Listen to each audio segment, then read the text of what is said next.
Hi class. In this video, I'll be going over Chapter 2 titled Policy and the Policymaking Process. Now, even though here in the US we don't have a centrally controlled system of healthcare delivery, we do have a history of federal, state, and local government involvement in the area of healthcare as well as in health policy. So in this chapter, we're going to be exploring the principal features of health policy in the U.S. and the development of legislative policy as well. All right, so let's start with slide 3. All right, there we go. Now, public policies are authoritative decisions made in the legislative, executive, or judicial branches of government, okay? And they're intended to direct and influence actions, behaviors, or decisions of others. So when these public policies influence the pursuit of health, they become health policies. As described in our textbook, scholars have defined policy in a number of different ways. But that is primarily the gist of what it is. Now, I do want to point out that just because a problem is identified as a public policy problem, it doesn't necessarily mean that the only solution involves government intervention.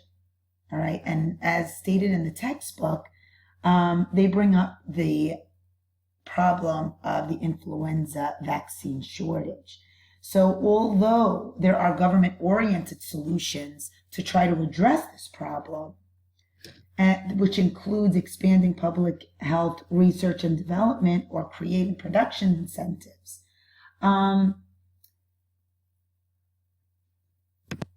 other solutions may rely solely on private actors. So here in this slide, we're talking about, okay, who makes policy? We went over what a public policy is, or what a policy is, what a health policy is, and who makes them. You have private actors, we have the government, as I mentioned earlier, federal, state, and local levels of government have been involved in our healthcare. And then you have the authoritative decision makers. Now, regarding these different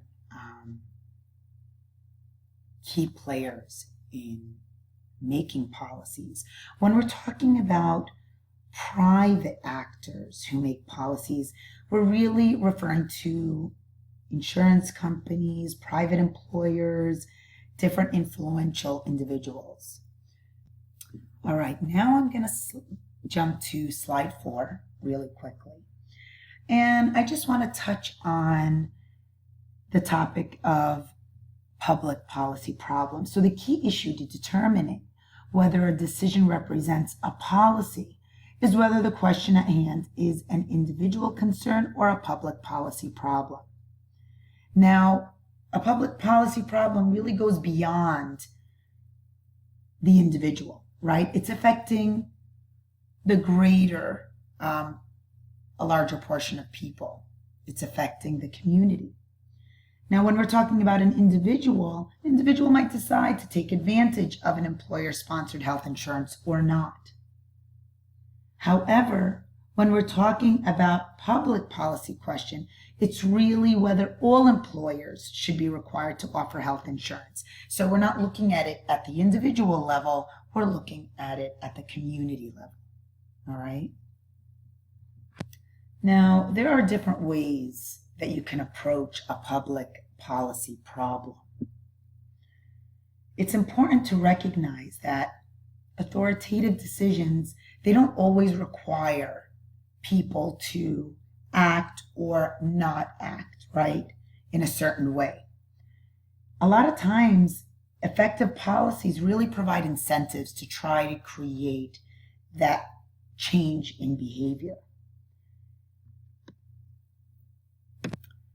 Now, when we're talking about the federal policymaking structure, so we are looking at the different branches of our federal government. Now, the Constitution grants specific powers to Congress, which includes, and it's not limited to, the power to levy taxes, collect revenue, pay debts, provide for the general welfare, and regulate interstate and foreign commerce. Now, when we're talking about the House, we are talking about one of Congress's two chambers, right? So you have the House and you have the Senate. Now, regarding the House, the number of voting representatives in the House is fixed by law. It cannot be more than 435 members, and they're proportionally representing the population of the 50 states. So you have the representatives of the House. They are elected to 2-year terms, serving the people of a specific congressional district. Now, the Senate consists of 2 elected officials from each state,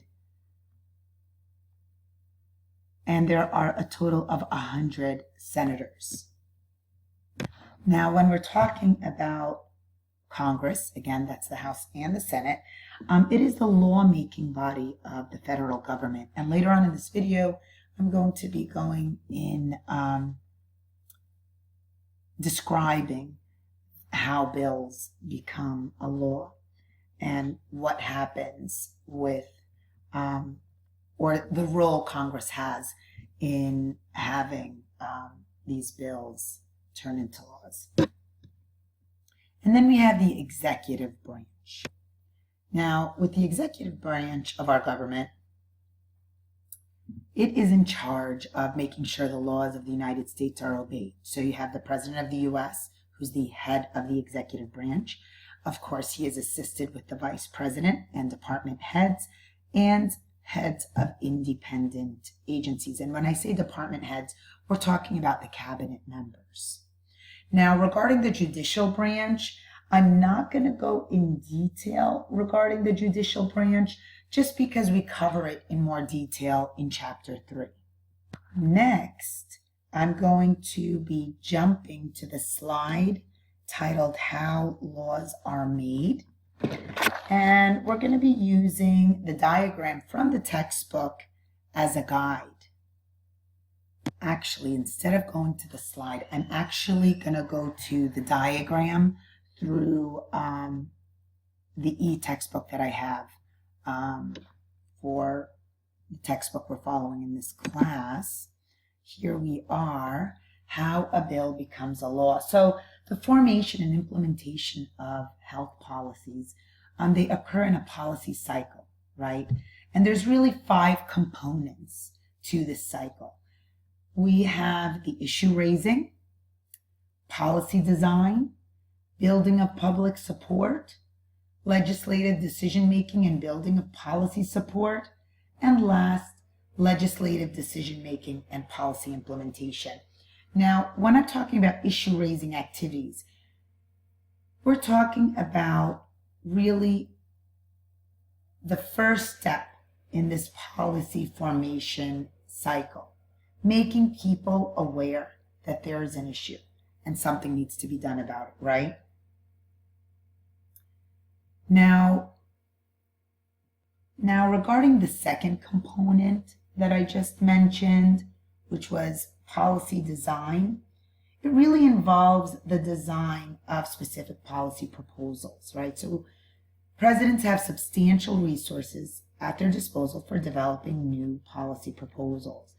They may call on segments of the executive branch of government, like the Healthcare Financing Administration and policy staffs within the U.S. Department of Health and Human Services. And then building of that public support. Presidents can choose from a variety of strategies. Now, this could include major addresses to the nation regarding this specific concern. And regarding this class, we're talking more about health policies, and we're focusing more on health concerns. Now, to facilitate these legislative decisions and the building of policy support, you have the president, the key staff, the department officials that really have to interact closely with Congress in order to get something done, right? Now, when we're talking about really the legislative process, when a bill is introduced to the House of Representatives, it is assigned to an appropriate committee by the Speaker. The committee chair forwards the bill to the appropriate subcommittee. The subcommittee forwards the proposed legislation to agencies that will be affected by the legislation, leading to holding hearings, and they receive testimony, and they may add amendments to this bill. Now, the subcommittee and committees may recommend the bill or not recommend it. And then there's diverse interest groups. You have individuals, experts in the field, businesses, labor, professional associations that often exert influence over the bill through campaign contributions and intense lobbying. The full House then hears the bill and may add amendments. The bill can be approved with or without amendments. The approved bill is then sent to the Senate. Now, once the bill is sent to the Senate, the bill is sent to an appropriate committee and next forwarded to an appropriate subcommittee.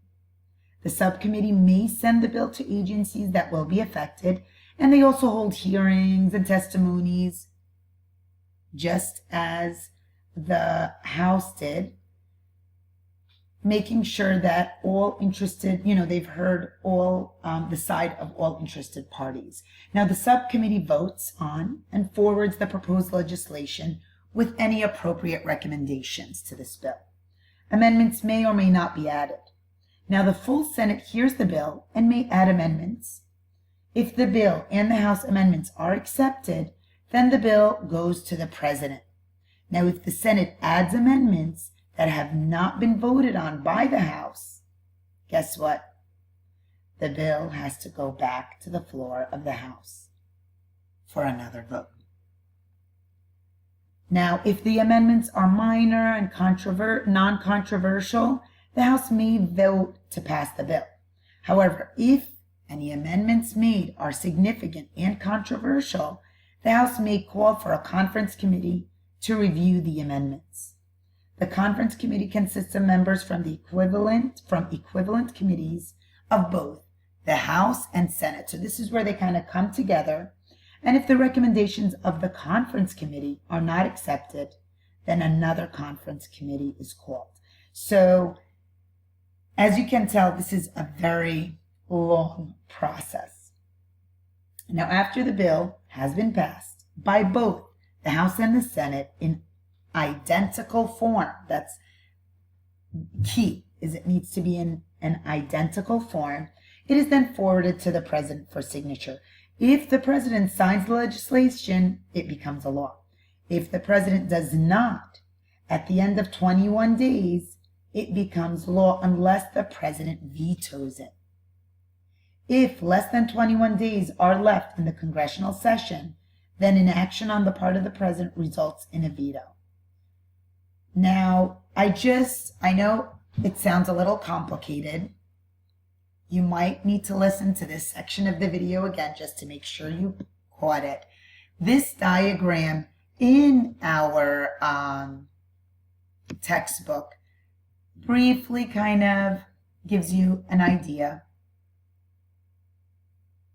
of what I've spoken about. Now, the only difference between what I've said and what here it says that it becomes a law within 10 days. I definitely want you to follow what the textbook says. I've done a little research on my own, and what I had read is 21 days, but it is easier just to base, when you're studying, to base it on what is presented in our textbook.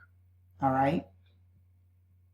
Now I'm going to go back to the PowerPoint presentation and continue this lecture.